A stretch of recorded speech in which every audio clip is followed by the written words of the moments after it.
है अपने हेल्थ की, अपनी फिजिकल और मेंटल हेल्थ की, बट उसके साथ साथ जो इम्पोर्टेंट ये भी है हमें ध्यान रखना है अपने फिनेंशियल हेल्थ की, कि हमारे फिनेंसेस वगैरह both at a personal level और धंधे में भी सुरक्षित है और स्टेबल है। तो आज का ये जो छोटा सा सेशन है हमने इसके लिए ऑर्गेनाइज किया है कि हम आपके साथ कुछ basic fundamental principles, guidelines, thumb rules और सबसे ज्यादा एक्सपीरियंसेस जो है शेयर कर सके। तो मे बी शुरू करने के पहले मैं आप सबको मेरा एक ब्रीफ बैकग्राउंड देना चाहता हूँ। तो मुझे अभी 10-12 साल प्लस फाइनेंशियल सर्विसेज में हो गए। मैं मेरे पुराने करियर में एक इन्वेस्टमेंट बैंकर भी रह चुका हूँ।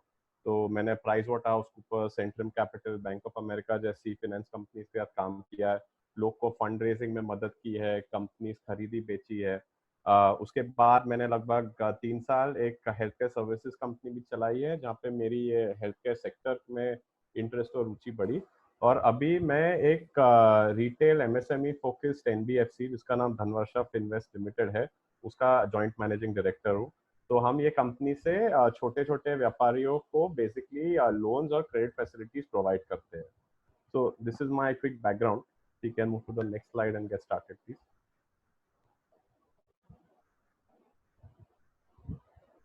Next slide please. ओके।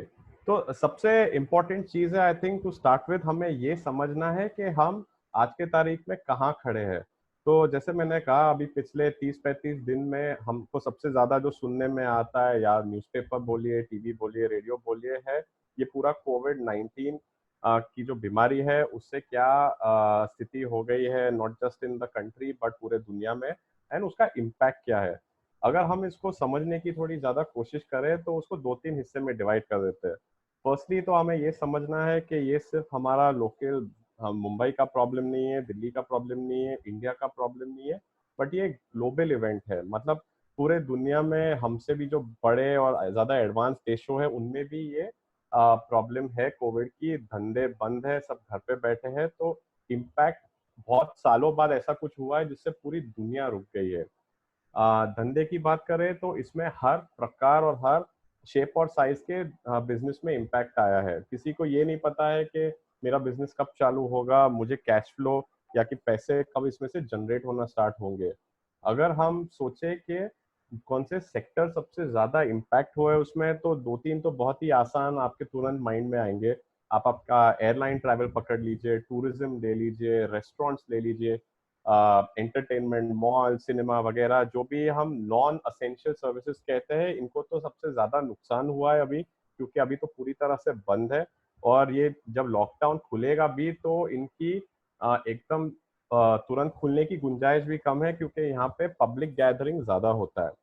दूसरा है, अगर आप जो नॉर्मल सैलरी क्लास का बंदा है जो नौकरी करता है, वहां पे भी कुछ प्रकार का प्रेशर इसलिए है क्योंकि काफी कंपनीज में, क्योंकि जैसे मैंने आपको समझाया कि कैश फ्लो की अभी दिक्कत है, सैलरी कट्स का माहौल है, पोटेंशियल रिडंडेंसीज जो कहते हैं, जहाँ पे नौकरी जाने का भी चांस है। ये प्रकार का अभी डर है लोगों के माइंड में। उसके वजह से ये सिर्फ बिजनेस में इम्पैक्ट नहीं आया है, बट नॉर्मल आदमी जो नौकरी करता है उसको भी इम्पैक्ट पड़ा है।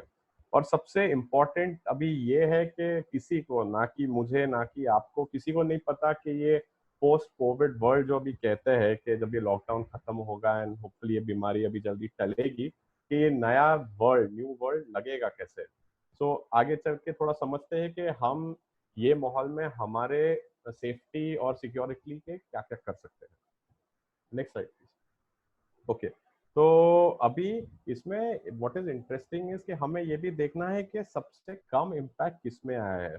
सबसे अच्छी खबर ये है कि हम जो सेक्टर में ऑपरेट करते हैं, जो आज के हमारे स्पेक्टेटर्स है, largely health care products and services में, इसका इम्पैक्ट हम पे एक्चुअली कम होना चाहिए, फॉर द सिंपल रीजन के या तो ये असेंशियल सर्विसेज है या तो ये असेंशियल सर्विसेज का ऑफशूट है।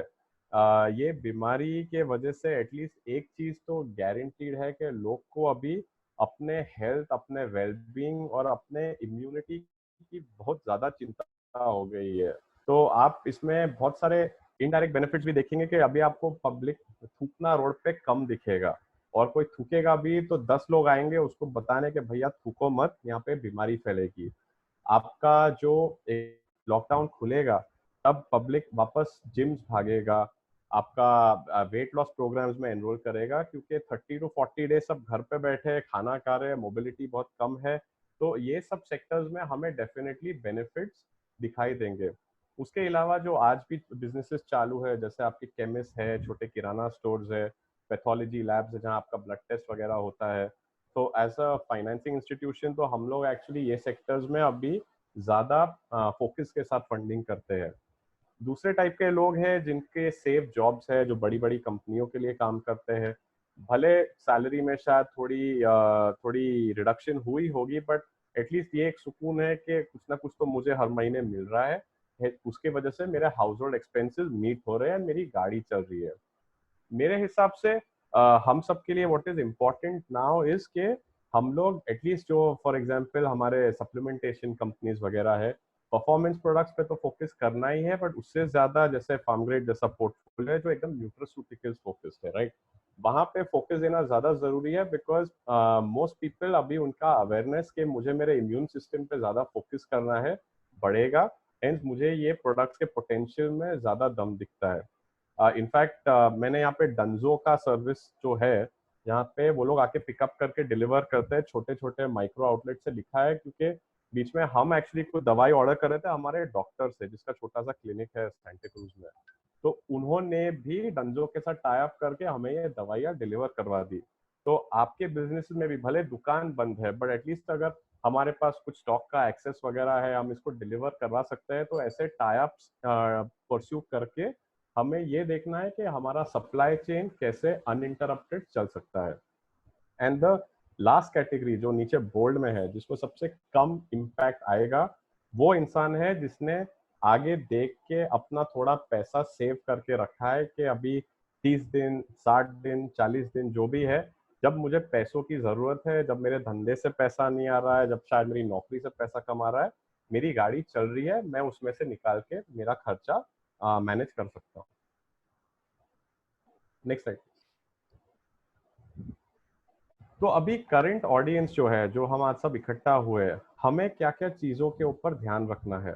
सबसे पहले है जो हमारे रिटेल टाइप के बिजनेसेस है, जो जिम ओनर्स होंगे, यहाँ जो न्यूट्रिशन स्टोर्स ओनर्स होंगे, उनके लिए सबसे बड़ा कॉस्ट का एलिमेंट आज के तारीख में आपके रेंटल्स होंगे, क्योंकि दुकान बंद है, इनकम जनरेट नहीं हो रही है, पर आप तो भी लैंडलॉर्ड को भाड़ा दे रहे हैं। ये टाइम पे इट इज़ वेरी इंपॉर्टेंट कि आप एक एक करके आपके लैंडलॉर्ड से डिस्कशन कीजिए, उनसे आपका जो प्रॉब्लम है एक्सप्लेन कीजिए, देखिए वो आपको किस प्रकार का सपोर्ट दे सकते हैं। कि शायद आपको रेंट में मोरेटोरियम दे सकते हैं, जैसे हम फाइनेंसिंग कंपनीज ने अपने बोरोअर्स को दी है कि 1-2 महीने लेट पे कर सकते हैं क्या, या फिर उसको थोड़ा कम किया जा सकता है कि नहीं, या फिर जब धंधा वापस चालू होगा शुरू में, क्या हम इसको कुछ वेरिएबल कर सकते हैं कि मेरा इतना सेल्स होगा तो मैं आपको इतना रेंट दे सकता हूँ।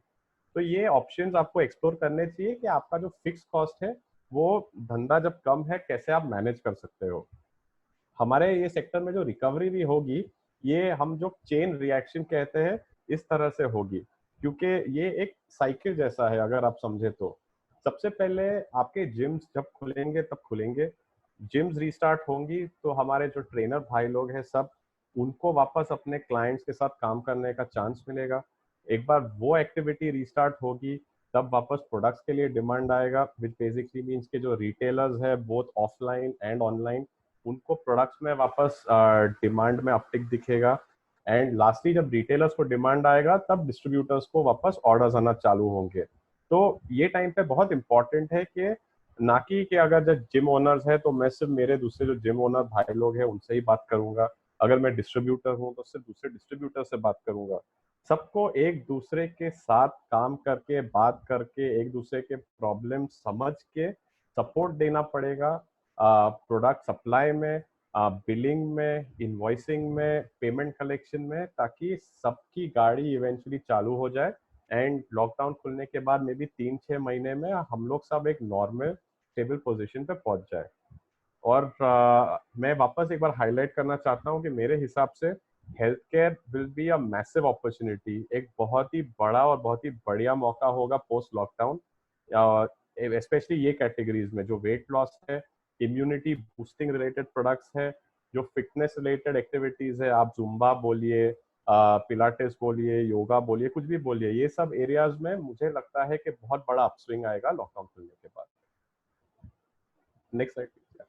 तो अभी जो हमारे सामने सबसे बड़ा सवाल है, ये थोड़ा बैकग्राउंड समझ के, कि आदमी ऐसे माहौल में कैसे सरवाइव करेगा, कैसे अपने आप के लिए, अपने बिजनेस के लिए, अपने परिवार के लिए और अपने फ्यूचर के लिए कैसे एक सस्टेनेबिलिटी क्रिएट करेगा, ये सब चीजों को अपने माइंड में रखे। तो अभी चलिए थोड़ा आगे चल के देखते हैं कि हम ये क्वेश्चंस को थोड़ा एड्रेस कैसे कर सकते हैं।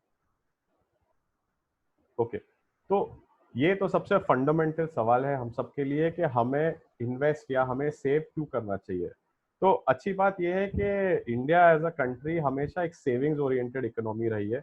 हमने हमेशा पैसा बचाया है फैमिली लेवल पे, स्पेशली क्योंकि लार्जली लेडीज ने कंट्रोल रखा है, तो जितना पैसा इनकमिंग आया है वो हमेशा आधे से ज्यादा कुछ ना कुछ सेविंग में गया है, या तो सोने में इन्वेस्ट हो गया है या तो फिक्स डिपॉजिट्स में गया है। ट्रेडिशनली बहुत सारे लोग ने प्रॉपर्टी में पैसा लगाया है। अभी ये सब जो एसेट टाइप्स है उसमें से आप देखोगे तो सिर्फ फिक्स डिपॉजिट्स जो है, आप उसको एक लिक्विड एसेट क्लास कह सकते हो। कि अगर से फॉर एग्जांपल आज आप घर पे बैठे हो, आपकी एफडी पड़ी है बैंक में, अगर आपका डिजिटल बैंकिंग है तो आप घर बैठे बैठे भी इसको मोनेटाइज कर सकते हो। तो अगर आपको कुछ कैश फ्लो चाहिए खर्चे करने के लिए, तो एफडी एक सेफ और एक लिक्विड इन्वेस्टमेंट है। उसमें भी थोड़ा टर्म्स एंड कंडीशंस जो कहते हैं अटैच होते हैं, जो मैं आपको समझाऊंगा आगे। पर ट्रेडिशनल ये एक सेफ तरीका है। बट हमें ये भी देखना है कि इससे हमारे जो महंगाई रिलेटेड एक्सपेंसेस बढ़ते हैं ये कवर होते हैं कि नहीं। What why it is important to also invest is, आपको कभी पता नहीं आपको पैसे तुरंत क्यों चाहिए। मेडिकल इमरजेंसी हो सकती है, धंधे में कुछ जरूरत आ गई, माल सडनली मंगाना है, कुछ नुकसान हो गया उसे भरना है, तो उसके लिए पैसा बाजू में रखना, इन्वेस्ट करना बहुत जरूरी है। I like calling this third point पे एज यू गो। पे एज यू गो का ये मतलब है, अगर आप वो टाइप के इंडिविजुअल हो जो जैसे पैसा आया, मैंने खर्चा कर दिया, मैंने बाजू में कुछ नहीं रखा, तो ऐसे कोविड जैसे अगर स्पीड ब्रेकर आपके लाइफ में आ गए तो तभी बड़ी दिक्कत होती है। क्योंकि तब आपको अगर किसी से पैसा उधार भी लेना है, आप कैसे लोगे, कौन आपको देगा, सबको अपना अपना घर संभालना है। तभी तो इट इज वेरी डिफिकल्ट के last minute short notice unforeseen event कुछ हो गया, तब आप आपके प्रोटेक्शन के लिए पैसा कहाँ से जमा करोगे। उसके लिए please pay as you go वाला अप्रोच ना लीजिए। कैसे इन्वेस्ट करना है, क्या गाइडलाइंस फॉलो करनी है, वो मैं आपको समझाता हूँ आगे। पर प्लीज आपके लाइफ के जो बड़े बड़े गोल्स भी रहेंगे, जैसे शादी हो गई, आपके बच्चों का एजुकेशन हो गया, वो सब के लिए प्लान कीजिए। इन्वेस्टिंग का एक दूसरा अच्छा फायदा भी है कि जैसे आपके बैंक अकाउंट से महीने का जो आपका वो इन्वेस्टमेंट का कमिटमेंट है, भले आपने इंश्योरेंस में डाला, म्यूचुअल फंड खरीदा, स्टॉक में डाला, आपके धंधे में लगाया, एक बार वो पैसा बैंक अकाउंट से चले गया, तो उसके बाद आपके पास जो पैसा पड़ा हुआ है, फ्री कैश जिसको कहते हैं, कोई दूसरे फालतू या अननेसेसरी खर्चे में डालने के लिए आपके पैसे कम हो जाएंगे। तो बेसिकली मैं आपको एकदम बनिया बुद्धि में समझाऊंगा तो अय्याशी के पैसे कम हो जाते हैं, विच इज इम्पोर्टेंट कि आप इसके ऊपर कंट्रोल रखिए। पहले इन्वेस्ट कीजिए, कुछ दो पैसे एक्स्ट्रा बच गए तो ठीक है, नया मोबाइल लिया, नई गाड़ी खरीदी, उसके ऊपर आप खर्चा कर सकते हैं। Next please. ओके, तो ये टर्म अवेयरनेस बड़ा इंपॉर्टेंट है। अवेयरनेस का बेसिक मतलब है कि दुनिया में क्या चल रहा है, जो इम्पोर्टेंट आइटम्स है उसके ऊपर हमें कुछ कंट्रोल होना चाहिए, कुछ नॉलेज, कुछ जानकारी होनी चाहिए। तो अभी लास्ट स्लाइड में हमने देखा और आई होप हमने एक्सेप्ट भी किया है कि इन्वेस्ट करना, सेव करना हमारे फ्यूचर के लिए इम्पोर्टेंट है। तो अगर ये हमने इनहेरेंटली मान लिया है कि इम्पोर्टेंट है, तो नेक्स्ट सवाल ये पैदा होता है कि कितना और कैसे वन इन्वेस्ट करे। वो मैं आपको आगे समझाऊंगा, पर उसके पहले मैं आपसे ये कहना चाहता हूँ कि दो तीन बड़े बड़े ऐसे आइटम होते हैं जिसके ऊपर हर इंसान को कुछ कंट्रोल रखना चाहिए एंड कुछ कनेक्शन रखना चाहिए। उसमें सबसे पहले एक वर्ड है जो बहुत बड़ा साउंड करता है, विच इज इन्फ्लेशन। पर इन्फ्लेशन का सिंपल मतलब ये होता है कि गवर्नमेंट ने एक बास्केट ऑफ जो असेंशियल प्रोडक्ट्स होते हैं, कि जिंदा रहने के लिए, सर्वाइव करने के लिए जो जरूरी सामान होता है, उसका भाव क्या है एंड वो भाव बढ़ता कैसे है। तो आज के तारीख में इंडिया में जो कंज्यूमर इन्फ्लेशन बोलते हैं, जो नॉर्मल इंसान को जीने के लिए सामान चाहिए, वो सब चीजों का भाव एस्टिमेट होता है कि वो हर साल 6% से ज्यादा बढ़ता है। दूसरा आइटम है जीडीपी, जिसको बोलते हैं देश की बढ़त, ग्रॉस डोमेस्टिक प्रोडक्ट, के देश कितना जल्दी ग्रो हो रहा है, क्या स्पीड पे ग्रो हो रहा है। वो एक जमाने में मतलब 1-2 साल पहले तक 6-7% हर साल से बढ़ता था। पर अभी क्योंकि कोविड का माहौल है, बहुत कुछ अभी नुकसान हो गया है, तो शायद ये ग्रोथ थोड़ी स्लो हो जाएगी। तो आप अगर देखोगे तो आपका शायद जो इन्फ्लेशन है देश के ग्रोथ से फास्टर होगा। तीसरा आइटम जो है स्टॉक मार्केट। अभी बहुत लोग को स्टॉक मार्केट बड़ा कॉम्प्लिकेटेड लगता है, समझ में नहीं आता है, टेक्निकल सब्जेक्ट है। बट आप अगर सिर्फ एक सिंपल चीज देखेंगे, सेंसेक्स सेंसेक्स क्या है, जो देश के 30 सबसे बड़ी कंपनी है उनका एक पोर्टफोलियो है। एंड अगर आप सेंसेक्स का नंबर ट्रैक करेंगे तो आज लगभग 32,000 के आसपास चल रहा है सेंसेक्स। जब बाजार एकदम गर्म था तो for the first time Sensex actually 40-41,000 भी क्रॉस कर चुका था। कोविड के लॉकडाउन के तुरंत बाद ये 30,000 के नीचे भी चले गया था। तो अगर आप ये नंबर हर हफ्ते हर महीने इसके ऊपर नजर रखेंगे, आपको एक आइडिया आएगा कि देश हमारा बढ़ रहा है, क्या स्पीड पे बढ़ रहा है, स्लो हो गया है तो क्यों स्लो हो गया है। एंड एक आपको फील आएगा कि आपके धंधे में भी इसका क्या इम्पैक्ट आ सकता है। तो इन्फ्लेशन, जरूरी सामान का भाव, जीडीपी, देश कितना ग्रो हो रहा है, और बेसिक जो स्टॉक मार्केट हेल्दी है, डिक्लाइनिंग है, ये इसके ऊपर थोड़ी नजर रखिए न्यूज़पेपर पढ़ के। दूसरा आइटम जो मैं आपको कहूंगा, जो बड़े बड़े न्यूज होते हैं हमारे मार्केट में, जैसे फॉर एग्जांपल आई होप किसी का यहाँ पे पीएमसी बैंक में बैंक अकाउंट नहीं था, फिक्स डिपॉजिट नहीं था, उसका न्यूज आया, वहां से पैसा निकालना सबके लिए मना हो गया है, अभी तक ये रिजॉल्व नहीं हुआ है। येस बैंक की खबर आई, वापस वहां पे भी थोड़े समय के लिए डिपॉजिट्स रोक दिए थे। सबसे रिसेंट अभी लॉकडाउन के बाद ये फ्रैंकलिन टेम्पलेटन की न्यूज आई, जो बड़ा म्यूचुअल फंड है, यहाँ पे 28,000 करोड़ रुपए लोगों के अटक गए हैं, उन लोग ने रिडेम्पशन वहां बंद कर दिए है। इनफैक्ट मैं पर्सनल एक स्टोरी बताऊंगा। मेरी एक फ्रेंड है जिनके पिताजी का लगभग 6 करोड़ रुपया इन्वेस्टमेंट म्यूचुअल फंड में अटक गया है। एंड अभी फंड उनको सिंपली बोलता है कि सर, अभी जब नीचे की जो हमने इन्वेस्टमेंट्स की है वो बिकेगी, भगवान जाने कब बिकेगी, तब हम आपका पैसा वापस देंगे। तो आप सोचिए इससे क्या इम्पैक्ट आ सकता है अगर आपने पैसे गलत जगह इन्वेस्ट कर दिए एंड सडनली आप उसको निकाल नहीं सकते। और लास्ट आइटम जो हमें समझनी चाहिए, इसके जो रिस्क होता है, धंधे का रिस्क, इन्वेस्टिंग का रिस्क, हर चीज का रिस्क, और उससे जो हमें सामने फायदा हो सकता है, जैसे रिटर्न कर सकते हैं, इनमें एक उल्टा रिश्ता होता है। तो बेसिकली जितना रिस्क बढ़ेगा उसमें रिटर्न बनाने का चांस ज्यादा होता है, बट नुकसान होने का चांस भी ज्यादा होता है। साइमल्टेनियसली अगर आप एकदम लो रिस्क वाला इन्वेस्टमेंट करेंगे तो उसमें रिटर्न बनाने का चांस भी कम है, और उसमें नुकसान होने का चांस भी जनरली कम होता है। तो ये रिश्ता समझना हम सबके लिए इम्पोर्टेंट है। नेक्स्ट। ओके, तो अभी आ जाते हैं मुद्दे पे, how and how much do you invest. तो इन्वेस्ट कैसे करें और कितना करें, वो समझाने के पहले मैं आपको एक दो बहुत बड़े सिंपल कॉन्सेप्ट समझा देता हूँ। एक है लमसम इन्वेस्टिंग और एक है systematic investing. Lump sum investing simple terms में उसे कहते हैं कि सपोज आपने किसी के पास एक फ्लैट था, आपने बेच दिया, आपके पास अभी 50 लाख रुपए पड़े हुए हैं। 50 लाख को लमसम कहते हैं कि आपके पास एक बड़ा अमाउंट फ्री पड़ा हुआ है, जहां से आप इसको कभी भी किधर भी इन्वेस्ट कर सकते हो। क्योंकि ये बहुत बड़ा अमाउंट है, इट इज इम्पोर्टेंट कि आप केयरफुली चूज करो कि आपको ये पैसे लगाने कहाँ है। और इसमें भी जरूरी है कि आप समझिए कि there are two types of investments lump sum में भी, एक जहाँ पे आपका पूरा कंट्रोल हो सकता है, एंड दूसरा जहाँ पे आपको थर्ड पार्टी के ऊपर डिपेंडेंसी होती है। तो अगर आप बिजनेसमैन हो, सबसे मेरे माइंड में कंट्रोलेबल रिस्क वो है कि मैंने वो पैसा लेके मेरे बिजनेस में लगाया, क्योंकि वहां पे मुझे सब कुछ सामने सामने दिख रहा है। अगर मैंने मेरे धंधे में पैसा लगाया, मैंने माल खरीदा, मैंने नया मशीन खरीदा, मैंने अगर से मैं रिटेलर हूँ, मैंने मेरी स्टोर रेनोवेट कर दी, तो उसका जो फायदा है वो मुझे सामने सामने दिखता है। आप कोविड जैसे सिचुएशन को अगर एक मिनट बाजू में रख दे, तो ये तो कोई फोरकास्ट कर नहीं सका, तो इसका कंट्रोल किसी के हाथ में नहीं था।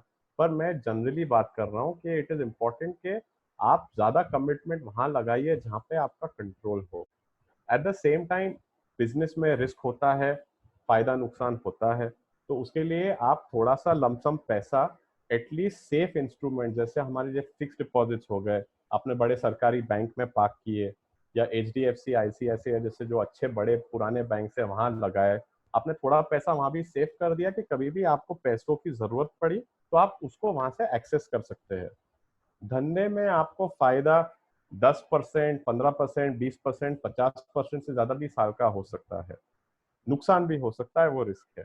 पर फिक्स डिपॉजिट्स वगैरह में आप पैसा लगाओगे, सेफ है, पर वहां पे आपको खींच के आज के तारीख में 5, 5.5 से लेके मे बी 7, 7.5% तक मिलेगा साल का, जिसके सामने आपकी महंगाई विच इज इन्फ्लेशन आज के तारीख में लगभग 6, 6.5% है। तो नेट नेट आपको कुछ ज्यादा मिलता नहीं है, पर आप आपकी महंगाई कवर कर रहे हो। तो प्लीज डिसाइड कीजिए कि आपको धंधे में और ये सेफ इंस्ट्रूमेंट्स में कितना पैसा लगाना है। मेरे हिसाब से आज के बाजार में जिसको ज्यादा टेक्निकल इन्वेस्टिंग नॉलेज नहीं है, रियल एस्टेट हो गया, सोना हो गया, जैसे इन्वेस्टमेंट है जहां आपने पैसा लगा दिया, हम इसे इलिक्विड कहते हैं, विच बेसिकली मीन्स के अगर आपको जल्दी पैसों की जरूरत है तो इनमें से अपना पैसा निकालना समय लगता है। सोना तो थोड़ा कम प्रॉब्लम है क्योंकि आप जाके इसको बेच सकते हो। कोविड जैसे माहौल में वो भी दिक्कत है क्योंकि सब ज्वेलर्स बंद है।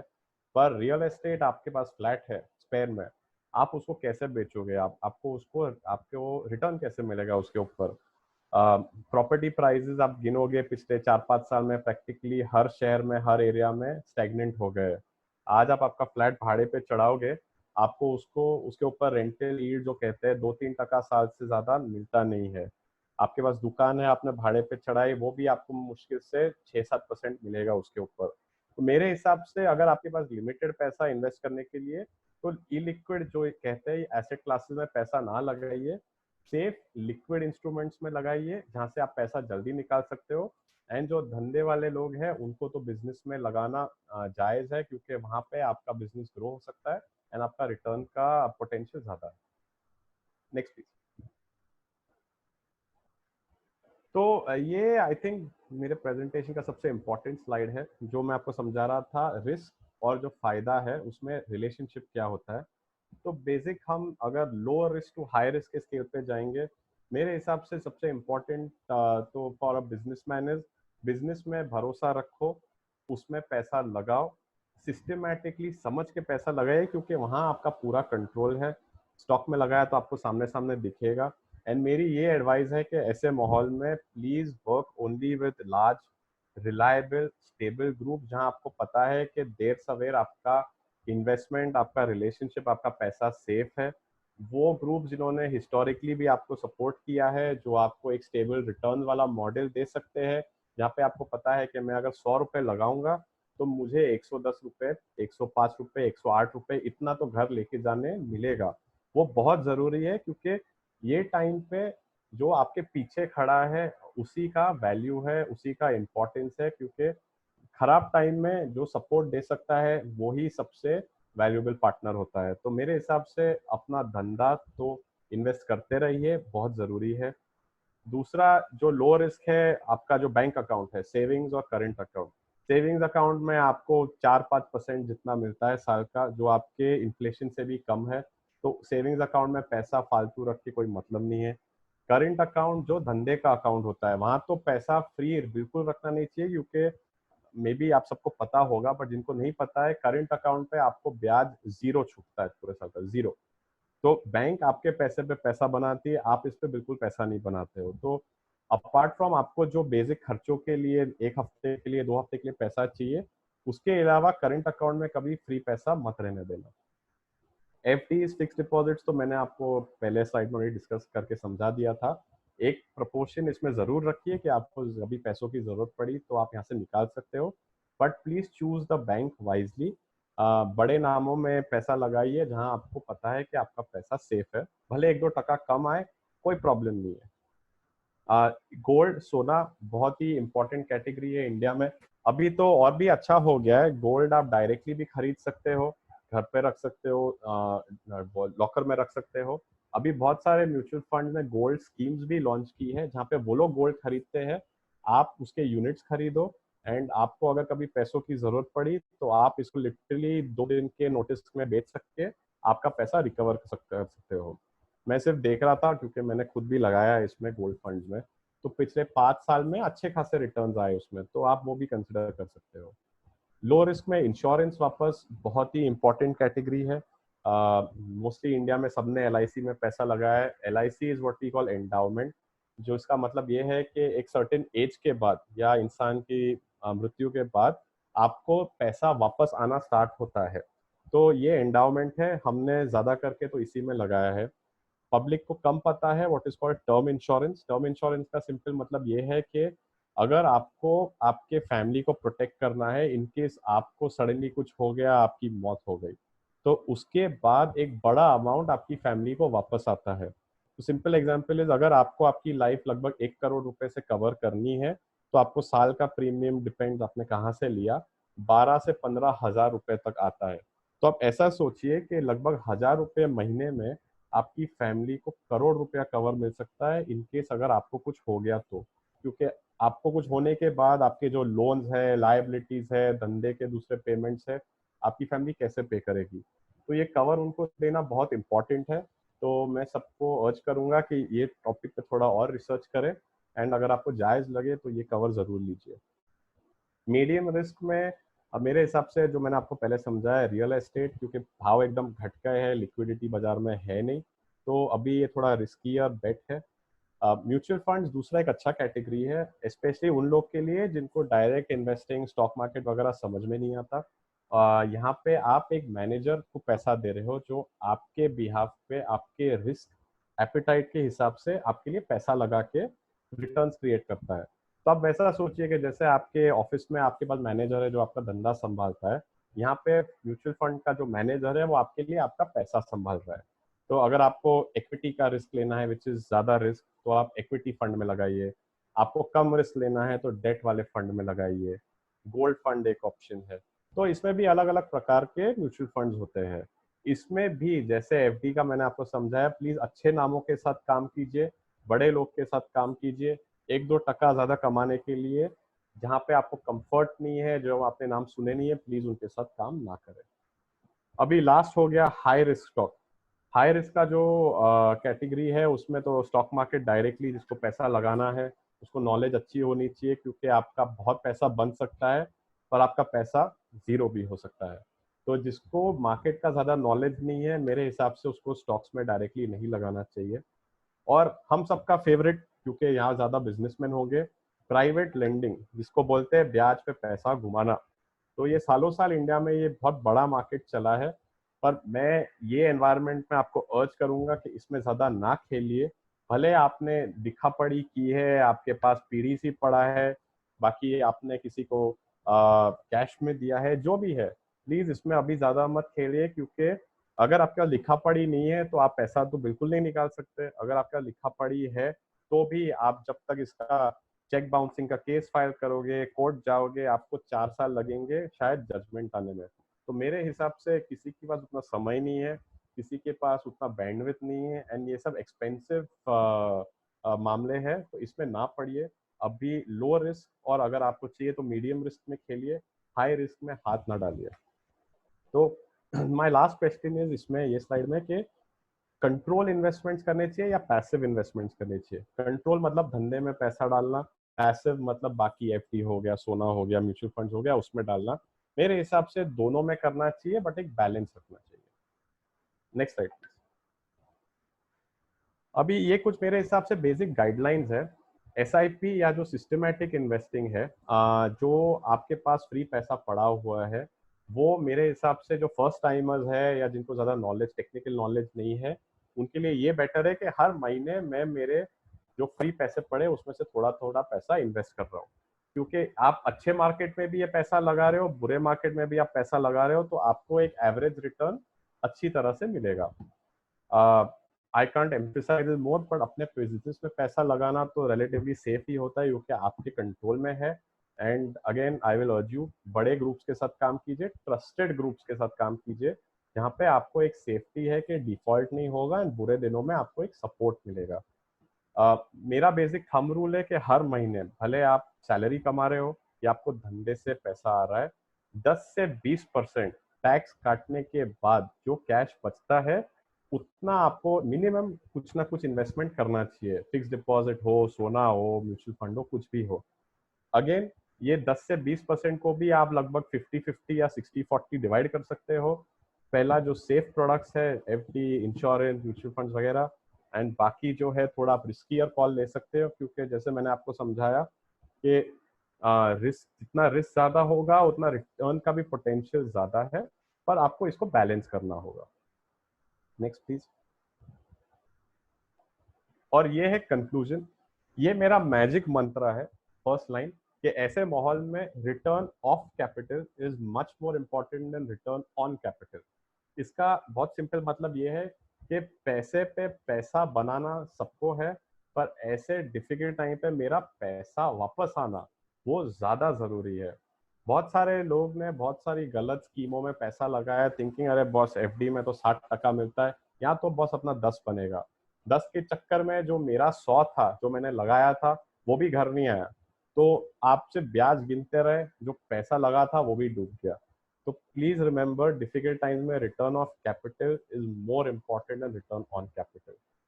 सेकेंड पॉइंट, जिसकी पेडिग्री है, जिसका लेगेसी है, जो सालों साल खड़ा है, भले इन्वेस्ट कर रहे हो, धंधा कर रहे हो, जो भी कर रहे हो, प्लीज उसके साथ ही काम कीजिए। एक दो एक्स्ट्रा पॉइंट रिटर्न के चेज ना करें। एंड लास्ट मेरे हिसाब से आप एग्रीगेटेड कोशिश कर सकते हो कि आपका इन्वेस्टमेंट में से साल का टैक्स के पहले, टैक्स कटने के पहले 10 से 15% छूटना चाहिए रिटर्न पर। मिनिमम टू मिनिमम ये सब खिचड़ी करके riskier investments, less risk investments, 8% तो मेरा छूटना चाहिए। अगर आप ये फिलॉसफी अच्छी तरह से फॉलो करोगे तो लॉन्ग रन में आपको अच्छा खासा फायदा हो सकता है। तो या I think that is it from me. Happy to answer any questions.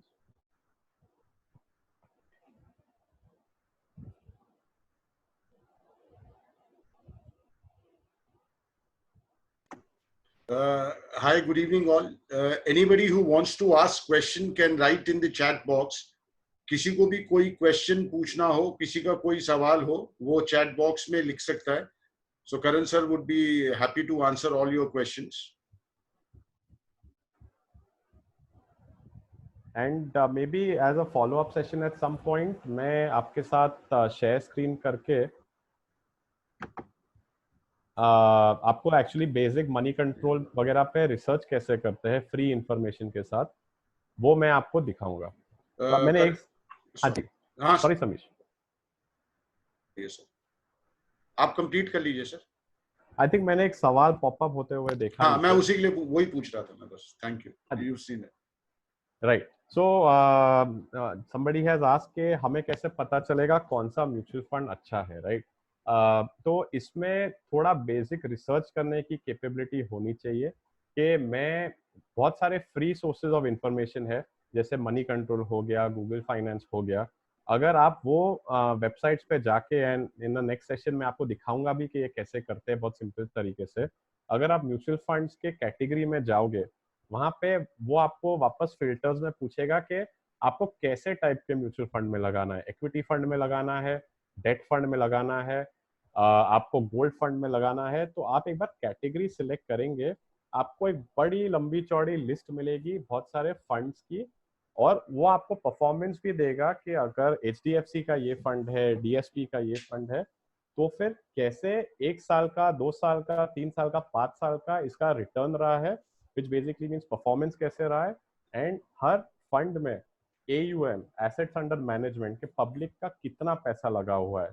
तो जनरल थंब रूल ये है कि हर कैटेगरी में जिसका AUM बड़ा है और जिसका रिटर्न प्रोफाइल 1 से 5 साल, क्योंकि आपको सिर्फ 1 साल का नहीं देखना, आपको 5 साल का देखना है, जिसका परफॉर्मेंस अच्छा रहा है, वो कैटेगरी में आप वो फंड्स में आप कंसिडर कर सकते हैं। Karan sir, there is another question. When do you think real estate rates will stabilize and move up, and prospects of investment in gold bonds? Okay, so answering the real estate question. So देखिए, ऐसा है कि residential real estate तो अभी भी slow ही है, क्योंकि इसमें ओवर सप्लाई है, अभी भी पूरा जो सप्लाई है कंज्यूम नहीं हुआ है। मार्केट तेज क्यों था 4-5 साल पहले? क्योंकि बहुत सारा NRI पैसा इंडिया वापस आ रहा था, एंड वो रियल एस्टेट में ही जा रहा था, जिसकी वजह से प्राइसेस बढ़ गए। अभी ऑल्दो मार्केट में ओवर सप्लाई है, भाव कम नहीं हुए, तो आप आज घर खरीदने जाओगे, ये जो मार्केट प्राइसेस पे भी है, आपको शायद बिल्डर 10-20% डिस्काउंट देगा, बट तो भी आपको परवड़ेगा नहीं, क्योंकि आपको अभी भी रेंटल रीट उस पर 2-3% ही आना है। तो मेरे हिसाब से जब तक ये जो एग्जिस्टिंग ओवर सप्लाई है बाजार में वो कंज्यूम नहीं होगा, तब तक आपको रेजिडेंशियल रियल एस्टेट में ज्यादा कैपिटल अप्रिसिएशन नहीं दिखेगा। तो अनलेस आपको घर में रहना है तो आपको घर खरीदना है, ठीक है। घर में नहीं रहना है, इन्वेस्ट करना है, तो अभी भी मेरे हिसाब से इतना पैसा इसमें ब्लॉक ना कीजिए। Commercial real estate is doing much better. अगर आपके पास दुकान है, आप उसको भाड़े पे चढ़ाते हो, उसको आप उसमें से आपको रेंटल भी बेटर मिलेगा एंड उसकी प्राइस बढ़ने का चांस भी बेटर है। Karan sir, there is one more question. How does SIP work? SIP बड़ा सिंपल है। तो आपको वो कॉन्सेप्ट तो समझ में आता होगा कि मैंने अगर लोन लिया है तो मेरी इंस्टॉलमेंट हर महीने डेबिट हो जाती है। SIP इन म्यूचुअल फंड या फिक्स डिपॉजिट्स बैंक की, उसमें एक रिकरिंग डिपॉजिट का भी कॉन्सेप्ट होता है, RT। The way it works is, आप उसमें स्टैंडिंग इंस्ट्रक्शंस देते हो कि हर महीने मेरे अकाउंट से 1,000 रुपया, 5,000 रुपया, 10,000 रुपया जो भी है, इतना ये डेट पे कटना चाहिए, और ये फिक्स डिपॉजिट में जाना चाहिए या तो ये म्यूचुअल फंड में जाना चाहिए। Which is why it is called systematic investment plan, के हर महीने आपने जो अमाउंट डिसाइड किया है वो आपके बैंक अकाउंट से डेबिट होगा एंड वो स्कीम में चला जाएगा। तो आपको वो हिसाब से या तो FD क्रिएट हो जाती है या रिकरिंग डिपॉजिट, या तो उतने वो डेट के प्राइस के हिसाब से आपको म्यूचुअल फंड के यूनिट्स मिलते हैं। Karan sir, another question. In the current scenario, investment in Reliance right issue is good, or investing in Yes Bank is good? So I would not like to comment on specific stocks. मैं आपको सिर्फ एक overall philosophy दूंगा, जो मैं थोड़ा presentation में भी आपको समझा रहा था। ये माहौल में रिस्की कॉल्स ना लीजिए। Please focus on large names, trusted name, जहाँ पे आपको कंफर्ट है कि आपको अच्छी वैल्यू लॉन्ग रन में बनेगी। जिसको एपेटाइट है सट्टा खेलने की, सट्टा स्टॉक्स में डालने की, वो आपके पोर्टफोलियो का, जैसे मैंने आपको समझा, जो आपका फ्री कैश फ्लो है उसमें से आप मे बी 10% थोड़ा रिस्कियर कॉल में भी लगा सकते हो, बट बाकी मेरे हिसाब से तो ये माहौल में सेफ खेलिए। सर अनदर क्वेश्चन, मैं अगर आज की डेट में म्यूचुअल फंड करूं तो कौन सा सही रहेगा? Mutual fund and gold unit अच्छा रहेगा? Investment amount per month is 5,000 rupees. Again I mean I would not like to quote specific name, पर मेरे हिसाब से आप 2-3 फैमिलीज में देख सकते हैं। HDFC as a mutual fund family बहुत बड़ा नाम है, DSP as a mutual fund family बहुत बड़ा नाम है। तो मैं मेरा पर्सनल एग्जांपल देता हूँ। मेरे म्यूचुअल फंड इन्वेस्टमेंट्स HDFC और DSP के बीच में डिवाइडेड रहते हैं, क्योंकि मुझे दोनों के फंड मैनेजर्स पे कंफर्ट है, मुझे दोनों के लेगेसी और नाम पे कंफर्ट है, और मुझे ये कंफर्ट है कि जैसे ये फ्रैंकलिन टेम्पल्टन में अभी रिसेंटली कांड हो गया कि सडनली उनका मेल आया कि भाई आप पैसा आपका निकाल नहीं सकते हो, ये दो नाम में गुंजाइश कम है। हैविंग सेड दैट, ऐसा नहीं कि दूसरे ब्रांड्स हैं जिनके अच्छे फंड्स नहीं है, पर मेरा ये पर्सनल हिस्टोरिकल कंफर्ट है, तो मैं नॉर्मली करके यहाँ ही मेरा पैसा लगाता हूँ। Sir, there is one more question. Do we have silver SIP just like gold SIPs? Silver का मुझे स्टडी करना पड़ेगा, मैंने कभी हंट नहीं किया है। एंड मेरा सजेशन ये है कि gold is a more preferable option, क्योंकि आज जब बुरे बाजार है, राइट, गोल्ड, आज के पेपर में आर्टिकल आया कि गोल्ड का भाव गिर गया। देयर इज अ रीजन कि गोल्ड का भाव अभी क्यों गिर रहा है, क्योंकि सब बंद है, लोग जाके सोना खरीद नहीं सकते हैं। जैसे लोग वापस निकल सकेंगे एंड इन्वेस्ट कर सकेंगे, आपको मेरे हिसाब से गोल्ड प्राइस में शायद वापस स्पाइक दिखेगा, क्योंकि गोल्ड इतना सेफ इंस्ट्रूमेंट है, आप उसको कभी भी बेच के आपका पैसा निकाल सकते हो। तो क्रेडिट में भी हमारा एक एस्टिमेट है कि गोल्ड लोन्स अभी काफी बढ़ जाएंगे, क्योंकि वापस उसके ऊपर लेंडर को पैसा देना बहुत आसान है, क्योंकि वो अगर लोन खराब हो गया तो फिर भी सोने को बेच के अपना पैसा निकाल सकता है। तो मेरे हिसाब से stick to safer, gold funds are a better opportunity to explore. Sir, one more question. Sir, I have bought RIL share at 957. Can I hold it for longer time? Again, specific comment नहीं दूंगा, पर Reliance is a very solid story. उसका अभी आपने पढ़ा होगा जियो के साथ भी और फेसबुक का बहुत बड़ा ट्रांजैक्शन हुआ है, जिसमें उन्होंने ऑलमोस्ट आई थिंक कुछ 10% स्टेक 43,000 करोड़ पे बेचा है, जिससे उन लोग का जो बहुत सारा डेट था वो थोड़ा बहुत रीपे करेंगे। तो कंपनी की प्रॉफिटेबिलिटी, ग्रुप की प्रॉफिटेबिलिटी तो बढ़नी ही चाहिए। तो मेरे हिसाब से अगर आप लॉन्ग टर्म इन्वेस्टर हो तो कोई परहेज नहीं है, ग्रुप की वैल्यू बढ़नी चाहिए। शॉर्ट टर्म में क्योंकि oil prices are down, hydrocarbon business में भी अभी स्लो डाउन है, तो शॉर्ट टर्म में शायद आपको प्राइस में कुछ सॉफ्टनिंग दिख सकता है। पर अगर आपका व्यू 5 इयर्स 10 इयर्स का है तो मेरे हिसाब से कोई दिक्कत नहीं है, it's a safe play. Sir, there is one question in Facebook Live. Should we invest in gold as we know what economic conditions is going on globally? देखिए, गोल्ड का ऐसा है कि इंडिया में तो उसका डिमांड मेरे हिसाब से तो चलते रहेगा। सेफ इंस्ट्रूमेंट है, सेमी लिक्विड इंस्ट्रूमेंट है, I won't say full liquid instrument है बट सेमी लिक्विड इंस्ट्रूमेंट है। आपको पैसे चाहिए तो आपका जो भी सोना है आप जाके उसको बहुत डिफिकल्टी के बिना रीजनेबल प्राइस पे, मार्केट प्राइस पे लिक्विडेट कर सकते हो। तो मेरे हिसाब से gold is a safe Avenue, बहुत ही लुक्रेटिव एवेन्यू इन टर्म्स के आपको रिटर्न क्या मिल सकता है वो क्वेश्चनेबल है। पर सेफ्टी के लिए सोने में पैसा लगाना कोई परहेज नहीं है मेरे हिसाब से। It is definitely a lot less illiquid than real estate for example. तो अगर आपको सेफ्टी में इंटरेस्ट है तो आप आपके पोर्टफोलियो का एक सर्टेन परसेंटेज गोल्ड में एलोकेट डेफिनेटली कर सकते हो। Sir, there is one question on Facebook. I think if sir is listening, the gentleman is listening to us, so he will get his answers. Else, at the end of the session, we will answer because his question is, I think he has joined late. Can you guide for investment?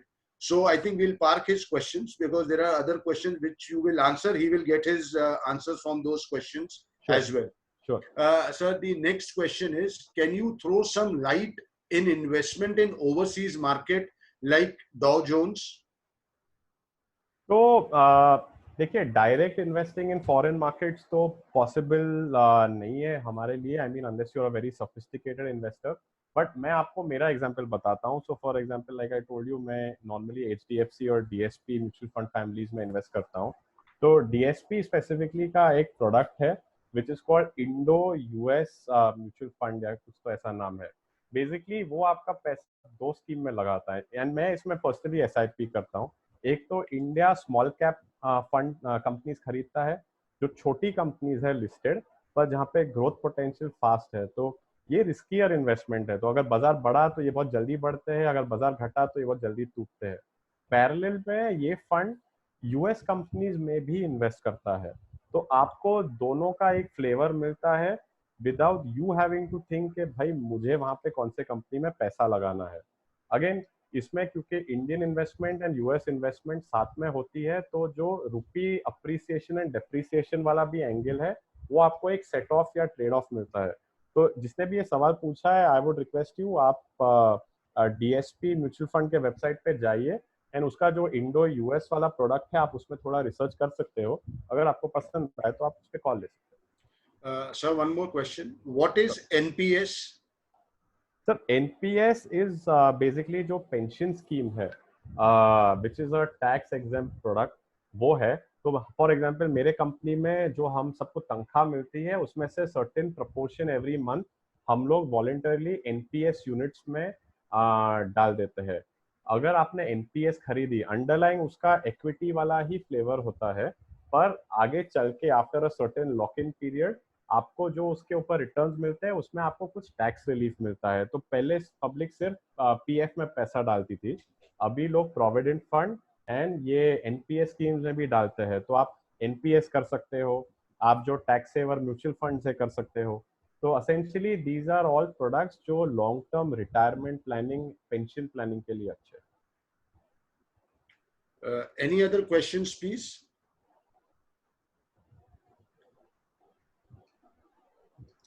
Any other questions before we close the session? किसी को और कोई सवाल, कोई question पूछना हो? Sir, one question: is LIC only for saving taxes? Any other private players offering better services? नहीं, LIC का primary objective is not to save taxes. LIC का प्राइमरी ऑब्जेक्टिव है, जैसे मैंने आपको थोड़ी देर पहले समझाया था, एंडाउमेंट इंश्योरेंस आपको देना।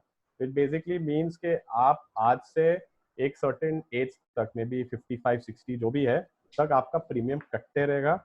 आफ्टर दैट एज से 60 साल के बाद या उसके पहले अगर आपकी मृत्यु हो गई तो LIC will start paying you back money, which is basically जो आपने प्रीमियम्स भरे हैं उसके ऊपर कंपाउंडिंग बोनस वोनस सब लगा के आपको रिटायरमेंट के बाद एक फिक्स इनकम, जैसे आप बोल सकते हो पोस्ट रिटायरमेंट इनकम मिलता है, या अगर आप नहीं रहे तो आपके फैमिली को वो पे आउट मिलता है।